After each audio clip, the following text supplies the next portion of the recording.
السلام علیکم ورحمۃ اللہ وبرکاتہ۔ سنو نیوز ایچ ڈی میں آپ کا میزبان ڈاکٹر مریاض عباسی آپ کی خدمت میں حاضر ہے۔ ناظرین، ہم اسلامک پرسپیکٹو کی روشنی میں بات کریں گے کہ آزادی کیا ہے، اس کی قدر و قیمت کیا ہے اور اس کے تقاضے کیا ہیں۔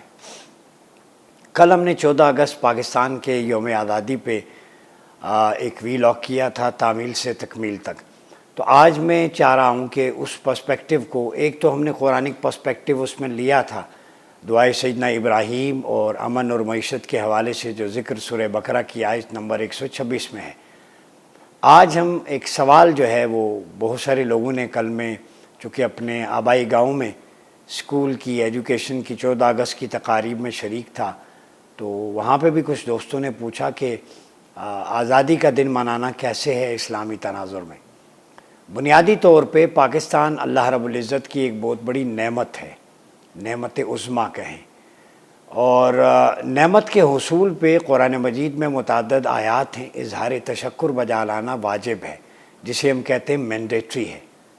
سورہ والضحیٰ میں اگر دیکھیں، وَأَمَّا بِنِعْمَتِ رَبِّكَ فَحَدِّثْ، جب اللہ کی نعمت کا حصول ہو تو بھرپور اس کا چرچا کریں۔ چرچا اظہار مسرت سے ہوتا ہے، خوشی کے اظہار سے ہوتا ہے۔ اب اس کے مختلف پیرامیٹرز، میتھڈ جو شریعت نے بتائے ہیں کہ خوشی کیسے منانی ہے، کس طرح منانی ہے۔ تو ایک تو چیز لَإِن شَكَرْتُمْ لَأَزِيدَنَّكُمْ وَلَإِن كَفَرْتُمْ إِنَّ عَذَابِي لَشَدِيدٌ، کہ اگر میرا شکر بجا لاؤ گے تو تمہیں اس کا دگنا اجر ملے گا، لیکن اگر کفران نعمت کرو گے تو میرا عذاب بڑا سخت ہے۔ اس کا مطلب ہے نعمت کے حصول پر، جو اللہ رب العزت کی نعمت ہوتی ہے، اس کے حصول پہ شکر بجا لانا واجب ہے، یہ اللہ کا حکم ہے۔ اور اس نعمت کی ناشکری کرنا، حصول پر شکر ادا نہ کرنا، یہ کفران نعمت ہے، اور اس پہ پھر اللہ رب العزت نے عذاب کی وعید سنائی ہے۔ تو پاکستان اللہ کی نعمت اس لیے بھی ہے کہ برصغیر کے مسلمانوں نے ایک الگ وطن کا مطالبہ کیا تھا قائد اعظم محمد علی جناح علیہ رحمہ کی قیادت میں، کیونکہ مسلمانوں کا دین ٹوٹیلیٹیرین، ان کا مذہب، سیاست، اقتصادیات، رسوم و رواج، اخلاقیات، ٹریڈیشنز، مذہبی تہوار، ریچولز، جو سیکریٹ جو ان کی اینٹیٹیز ہیں، سب ہندوؤں سے مختلف تھی۔ تو ہمارا مطالبہ ہندوؤں کی تنگ نظری کی وجہ سے بھی نہیں تھا، انگریز کی غلامی سے نجات حاصل کرنے کی وجہ سے بھی نہیں تھا، وہ دوسرا جو ہے وہ پرائورٹی ہے۔ فرسٹ پرائورٹی تھی دو قومی نظریہ، کہ مسلمان ایک الگ قوم ہیں، اور مسلمانوں کی قومیت، ان کی ملت، اس کی جو پہچان ہے وہ اسلام ہے۔ تو ہماری قومیت کی پہچان اسلام تھی، ہماری قومیت کی بنیاد قرآن و سنت تھی، ہماری قومیت کا جو مطمع نظر تھا وہ شریعہ سپریم لا تھا، ہمارا تہذیب و ثقافت اسلام کے 5 ارکان اور ایمان کے 5 ارکان تھے، یہ 11 ہیں۔ ہماری تہذیب کا ارتقاء وہ 1400 سال سے تھا۔ ہماری ایجوکیشن قرآن و سنت کی ایجوکیشن سے تھی، جو صفہ اور دار ارقم سے ڈیرائیو ہوتی ہے۔ ہمارا جو کانسٹیٹیوشن تھا وہ میثاق مدینہ کی بنیاد پہ تھا، وہ رچ تھا، اس میں ڈائیورسٹی تھی، انکلوسیونیس تھی، وہاں مائنورٹیز کے رائٹس بھی تھے۔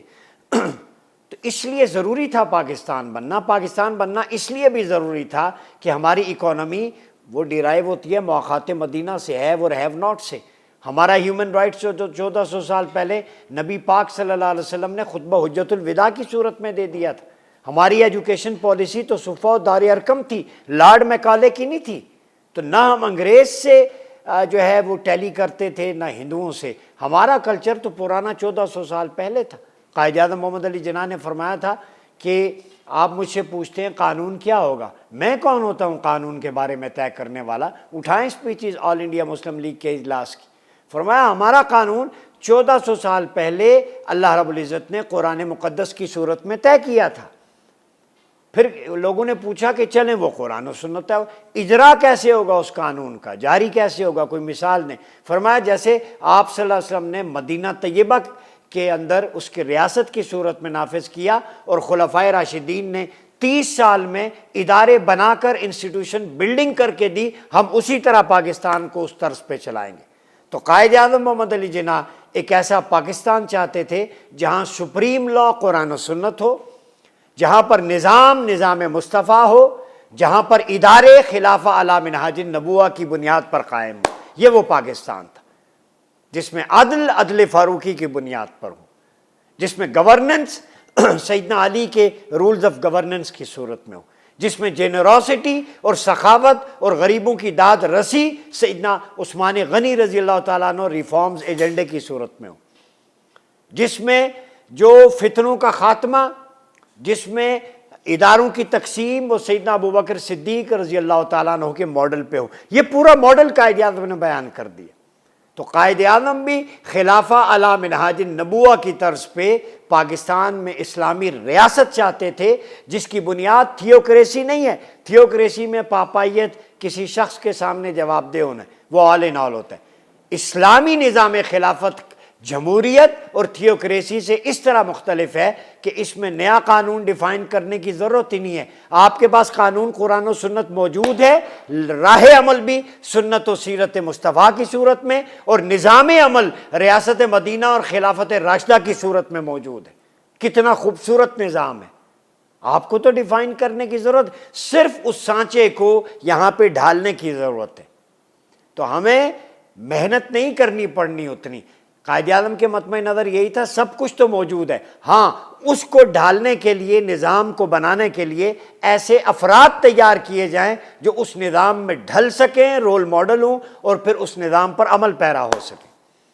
ہمیں افراد کی ضرورت ہے۔ تکمیل پاکستان اسی لیے کہتی ہے پاکستان تو بن گیا، اب ایسے افراد تیار کریں۔ مردم شماری تو ہر 5 سال بعد ہوتی ہے۔ مردم شماری کے اعتبار سے ہم 25 کروڑ ہیں۔ یہ جملہ میرا سنیں، مردم شماری کے اعتبار سے پاکستان کی آبادی کتنی ہے؟ 25 کروڑ۔ پاکستان بننے کا مقصد 25 کروڑ آبادی بنانا نہیں تھا۔ پاکستان بنانے کا مقصد ان 25 کروڑ میں سے کم از کم 1 کروڑ مردم ساز چاہیے تھے۔ ہمیں مردم شماری سے بڑھ کر مردم سازی کی ضرورت، اور یہی مردم سازی مکہ اور مدینہ میں جناب نبی اکرم صلی اللہ علیہ وسلم نے فرمائی۔ یہ حجت الوداع، یہ صلح حدیبیہ، میثاق، مواخات، یہ ایسے ہی تو نہیں ہوگے۔ وہ افراد جو صفہ ریزیڈنشل انسٹیٹیوٹ تھا اس سے تیار ہوئے، دار ارقم سے، وہ بعد میں جا کے ابو بکر، عمر، عثمان و علی کی صورت میں پیدا ہوئے، جنہوں نے ادارے کھڑے کیے اور پوری 26 لاکھ مربع میل تک اسلامک امپائر جو ہے وہ اس کا سلسلہ پھیلا دی۔ رولز آف گورننس، اقلیتوں کے حقوق متعین کیے۔ آج اسی لیے مغرب عمر لاز، عمر ریفارمز کی طرف جا رہا ہے اور ہم اس سے محروم ہیں۔ تو پاکستان کو مردم سازوں کی ضرورت ہے، ایسے مردم ساز جو ظاہری اور باطنی طور پر قرآن و سنت کے مطابق اس کی تعلیمات کے سبجیکٹ اسپیشلسٹ ہیں اور اسلام کو اس کی روح کے مطابق پاکستان میں نافذ کر سکیں۔ یہ تو ہو گیا بیس۔ اب آزادی ہمیں مل گئی۔ آزادی کس لیے ملی تھی؟ یہاں پہ رول آف لا قرآن و سنت ہوگا، مساجد آباد ہوں گی، اللہ رسول کا ذکر ہوگا، ریچولز ہوں گے، ہمارا جو نظام معیشت اور اقتصاد ہے قرآن و سنت کے تابع ہوگا، یہاں کی عدالتوں میں فیصلے قرآن و سنت کے مطابق ہوں گے، یہاں کی تجارت اور معیشت اور اقتصاد قرآن و سنت کے آئینے میں چلے گی، یہاں پہ حکمرانوں کا طرز زندگی جو ہے وہ خلفاء کے طرز زندگی کے مطابق ہوگا، یہاں پر قاضی المظالم اور قاضی الحسبہ ہوگا جو ایٹ دا اسپاٹ غریب اور امیر کے درمیان فرق مٹائے بغیر، پروٹوکول کے بغیر، قانون کے مطابق فیصلے کرے گا۔ یہاں سپریم لا اللہ اور رسول کا ہوگا، ڈسپیوٹ مینجمنٹ بھی فردوہ اللہ والرسول کی روشنی میں طے ہوگی۔ یہ مقصد تھا پاکستان بنانے کا کہ پاکستان شراب سے پاک، کباب سے پاک، رقص و سرود سے پاک، سود سے پاک ہوگا۔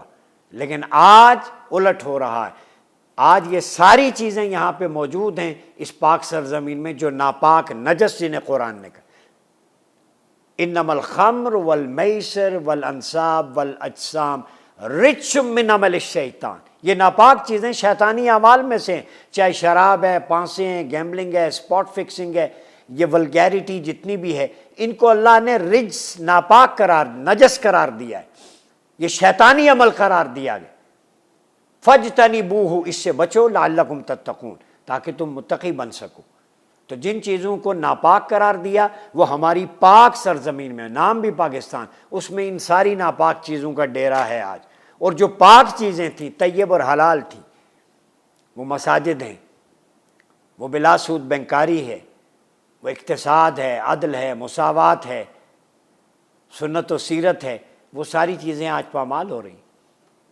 جس ملک میں مساجد اس کی تقسیم سے پہلے قائم تھی، آپ فیض آباد سے آئیں، گرین بیلٹ ہے سرینا کی طرف، آپ کو کم و بیش 1 درجن سے زائد ہوٹل ملیں گے۔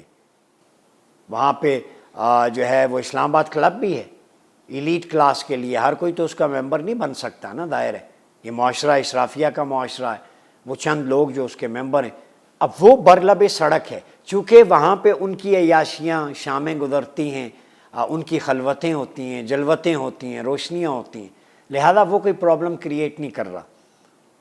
باقی ہوٹلز ہیں وہاں پہ شادیوں کے تقریبات فنکشن بالکل کریں، لیکن ایک کونے پہ مسجد گرین بیلٹ کے ساتھ جہاں پہ مسافر آتے جاتے گزرتے وہ قیام کرتے ہیں، کسی نے وضو کرنا ہے، واش روم میں جانا ہے، نماز پڑھنی ہے، لمبے سفر پہ ہے، وہ اللہ رسول کا ذکر ہے، وہ کھٹکتی تھی، اس کو جناب مسمار کر دیا۔ یعنی اللہ کا رسول نماز با جماعت جس کے لیے اس ملک کے قانون میں بھی موجود ہے، مساجد کا قیام، مدارس، اسلامائزیشن، ایجوکیشن کا، تو اس کو آپ گرا رہے ہیں۔ پتہ نہیں کون بیٹھا ہوا ہے، کون نان سینس بیٹھا ہوا ہے یہاں پہ، کامن سینس ہے ہی نہیں۔ تو جس ایجنڈے پہ پاکستان بنا تھا اس ایجنڈے کو حکمران اور اشرافیہ اپنے ہاتھوں سے ذبح کر رہے ہیں، تو پھر قانون کی کتاب کیوں رکھی ہے؟ اس پہ بھی کالی سیاہی پھیر دیں، ہم امپلیمنٹ تو ہو ہی نہیں رہا، حیرت کی بات۔ اور دوسری بات یہ بھی بڑی امپورٹنٹ بات کہ اس آزادی کے جشن پہ آپ بینڈ باجے، آپ جناب سرسریاں، پٹاخے، یہ بھائی جان اتنی فضول خرچی، اسراف، اس کی بجائے کوئی غریب ہے، کسی بچی کی رخصتی ہے، پازیٹیو کام کریں، آپ کو صدقہ جاریہ بھی ہو اور ثواب بھی ملے، اور ایک جو ہے وہ مساوات کا قیام۔ ہمارے معاشرے میں کمی ہے، ہم بچوں کو ہزاروں روپے، لاکھوں کروڑوں آتش بازی پہ، لائٹنگ پہ، کچھ لوگ کہیں گے بھائی ضرور کریں ایک حد تک، لیکن یہی لائٹنگ غربا کے اس کا جو پیسہ ہے، لاکھوں کا بل آپ دیتے ہیں، حکومت دیتی ہے، ریاست، اس پہ یہ کریں کہ آج 14 اگست کی رات 50 اجتماعی نادار بچیوں کی شادی پارلیمنٹ ہاؤس کے سامنے ہوگی۔ یہ میں تجویز دے رہا ہوں، آپ دیکھیں کتنے پاکستانی اس میں پارٹیسپیٹ کرتے ہیں۔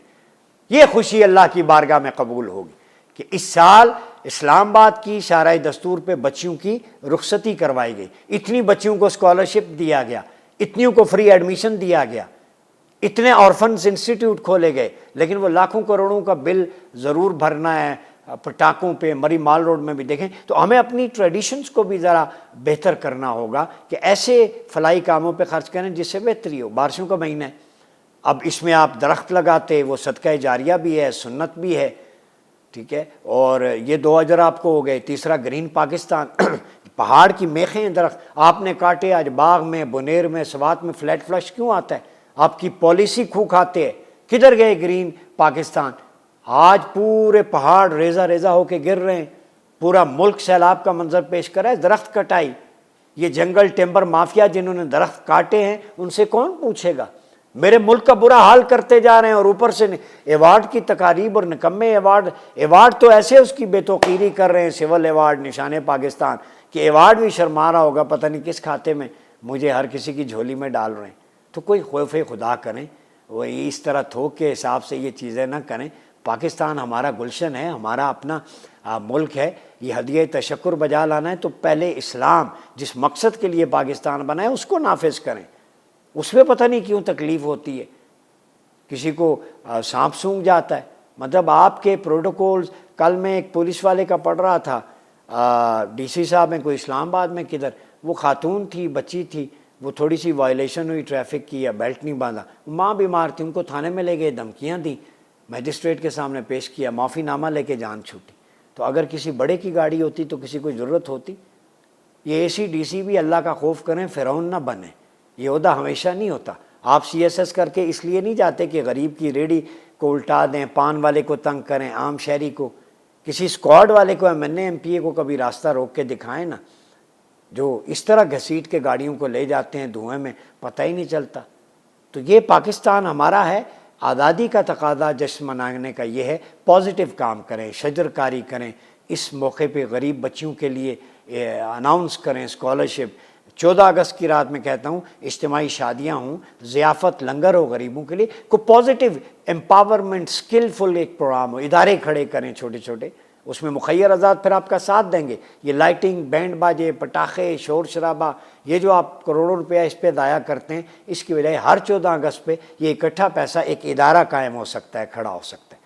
تو جب یہ سوچ ہوگی, یہ خلفائے راشدین کی بھی یہی سوچ ہوگی, پھر پاکستان آگے بڑھے گا. اپنا بہت خیال رکھیے گا. اپنے میزبان ڈاکٹر عمر ریاض عباسی کو اجازت دیجیے. اللہ حافظ.